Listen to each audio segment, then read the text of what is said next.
آماده؟ شادش کن.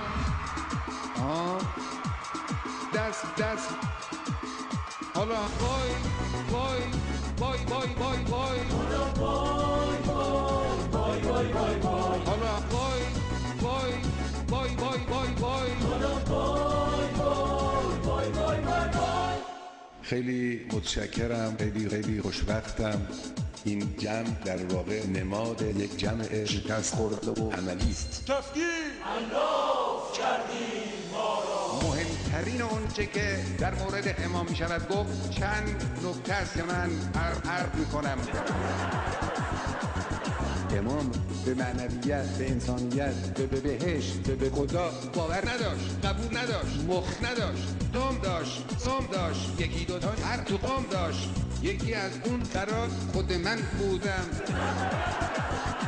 من مرض دارم، هی درد سر دارم، این مغز تر دارم.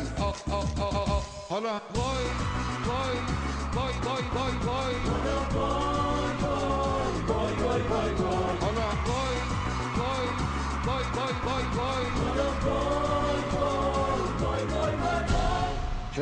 چرا حرف ما را باور نمی کنن؟ بس خالی بستی مسئولین نظام یواش همه دارن جا میزنن.